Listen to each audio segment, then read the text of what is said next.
레위기 5장 14절에서 6장 7절 말씀. 용서의 순서. 여호와께서 모세에게 말씀하여 이르시되, 누구든지 여호와의 성물에 대하여 부지 중에 범죄하였으면 여호와께 속건제를 드리되, 내가 지정한 가치를 따라 성소의 세겔로 몇 세겔 은에 상당한 흠없는 순양을 양떼 중에서 끌어다가 속건제로 드려서 성물에 대한 잘못을 보상하되 그것의 5분의 1을 더하여 제사장에게 줄 것이요, 제사장은 그 속건제의 순양으로 그를 위하여 속죄한즉 그가 사함을 받으리라. 만일 누구든지 여호와의 계명 중 하나를 부지 중에 범하여도 허물이라 벌을 당할 것이니, 그는 내가 지정한 가치대로 양떼 중 흠없는 순양을 속건제물로 제사장에게로 가져갈 것이요, 제사장은 그가 부지 중에 범죄한 허물을 위하여 속죄한즉 그가 사함을 받으리라.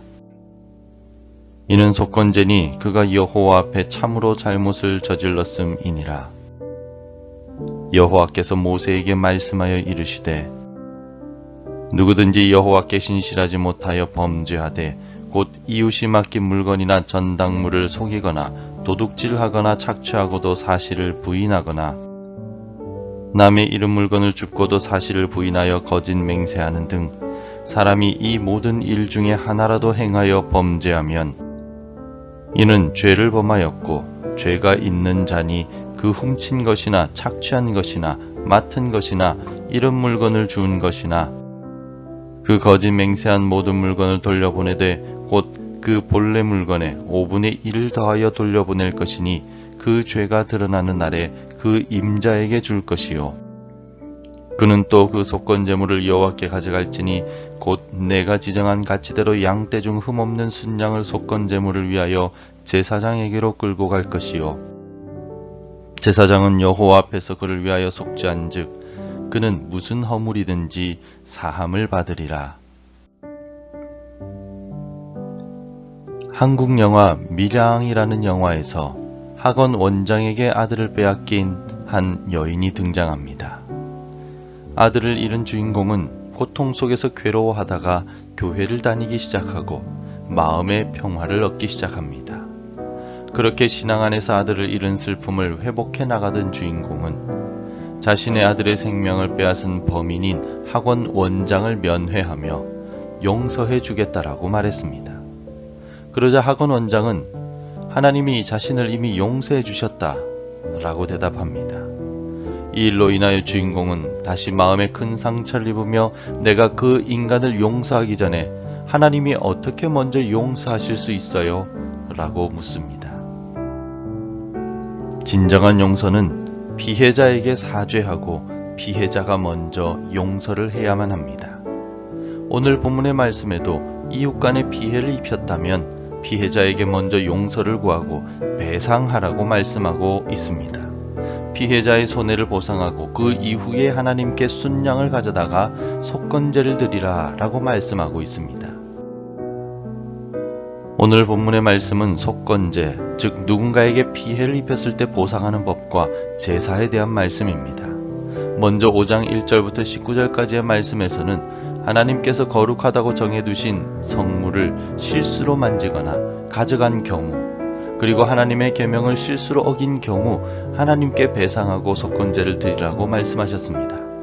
그리고 6장 1절부터 7절까지의 말씀에서는 이웃과의 관계 속에서 손해를 입힌 경우 배상을 하고 속건제를 드리라고 말씀합니다. 특별히 주목할 점은 이웃과의 관계 속에서는 부지 중에 라는 말, 즉 알지 못하고 라는 말이 없기 때문에 의도적으로 손해를 끼쳤거나 손해를 끼친 사실을 알고 있는 경우를 말합니다.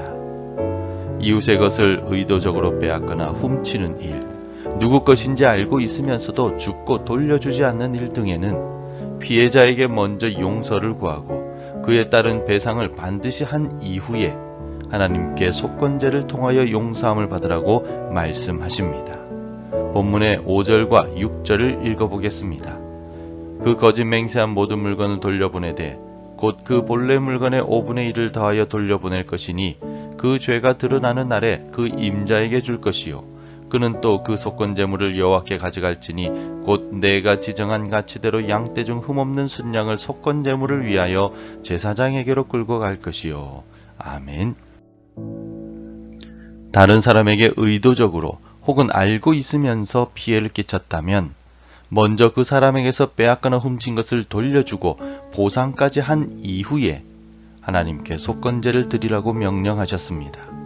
이웃에게 피해를 주었다면 피해자에게 먼저 용서를 받아야만 한다는 규정입니다. 피해자에게 먼저 용서를 받지 못했다면 하나님께서도 용서하지 않으실 것입니다. 예수님께서는 산상수훈의 말씀을 가르쳐 주시면서 먼저 고발하는 자에게 사과하라고 말씀하셨습니다.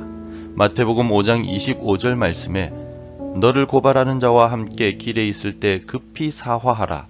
그 고발하는 자가 너를 재판장에게 내어주고 재판관이 옥리에게 내어주어 옥에 가둘까 염려하라 라고 말씀하셨습니다. 고발하려는 사람, 즉 누군가에게서 피해를 받은 사람이 먼저 용서하지 않고 재판관에게 고발하게 되면 피해를 입힌 사람은 감옥에 갇히게 됩니다. 피해를 입힌 모든 것을 보상할 때까지 그 감옥에서 나오지 못합니다. 따라서 피해자가 용서하느냐 하지 않느냐에 모든 것이 달려 있다는 것입니다. 이어서 마태복음 6장을 통하여 예수님께서 가르쳐 주신 주님의 기도에도 같은 의미의 내용이 나옵니다. 마태복음 6장 12절에 우리가 우리에게 죄 지은 자를 사하여 준 것 같이 우리 죄를 사하여 주시옵고. 우리에게 죄를 지은 사람, 피해자인 우리가 범죄를 저지른 사람을 용서할 때 하나님께서도 우리를 용서해 주십니다. 사람 사이의 죄는 먼저 가해자가 피해자에게 용서받을 때 하나님께서도 피해자이든 가해자이든 용서해 주시는 것입니다. 따라서 피해자가 먼저 그리고 반드시 용서해야만 합니다.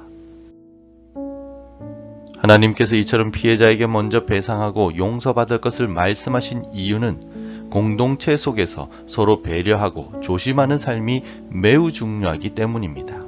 하나님의 형상으로 지음받은 이웃을 먼저 배려하지 못하고 진심으로 사랑하지 못하는데 어떻게 하나님을 사랑할 수 있겠습니까? 이웃에게 함부로 행하지 말며 항상 조심하여 사랑하고 존중해야 합니다. 또한 이웃의 마음을 아프게 했다면 반드시 그에게 찾아가 용서를 구해야 합니다. 내가 피해를 받았다면 반드시 용서해야만 합니다. 그 후에 하나님께 속건제를 통하여 용서를 구해야 합니다. 오늘 내 이웃을 존중하고 내 몸과 같이 사랑하여 사랑의 가정, 사랑의 교회를 세워나가는 우리가 되기를 바랍니다. 기도하겠습니다. 하나님 아버지 감사합니다. 새날을 주시고 하루를 출발하게 하시니 감사합니다. 오늘 하루 내가 만나는 사람들을 사랑하고 용서할 수 있도록 도와주옵소서. 내가 가진 사랑, 내가 가진 마음으로는 용서할 수 없다 할지라도 예수 그리스도의 그 크신 사랑을 내 안에 채워주시어서 주님의 사랑으로 용서하고 용납할 수 있도록 도와주옵소서. 특별히 내가 잘못한 경우에는 먼저 찾아가 그에게 나의 잘못을 사죄하고 용서함 받을 수 있는 담대한 용기도 허락하여 주옵소서. 예수님 이름으로 기도합니다. 아멘. 하늘에 계신 우리 아버지, 아버지의 이름을 거룩하게 하시며 아버지의 나라가 오게 하시며 아버지의 뜻이 하늘에서와 같이 땅에서도 이루어지게 하소서. 오늘 우리에게 일용할 양식을 주시고 우리가 우리에게 잘못한 사람을 용서하여 준 것 같이 우리 죄를 용서하여 주시고 우리를 시험에 빠지지 않게 하시고 악에서 구하소서. 나라와 권능과 영광이 영원히 아버지의 것입니다. 아멘. 계속해서 함께 기도해 주시기 바랍니다. 가족이나 이웃에게 먼저 사과하며 존중하게 하소서. 국가 지도자 선출의 문제와 국제 평화 문제를 해결해 주소서. 우리 가정이 주님의 사랑으로 행복해지게 하소서. 복음 전해야 할 그 사람이 생각나게 하소서. 오늘도 말씀과 기도로 하루를 시작하시기를 바랍니다.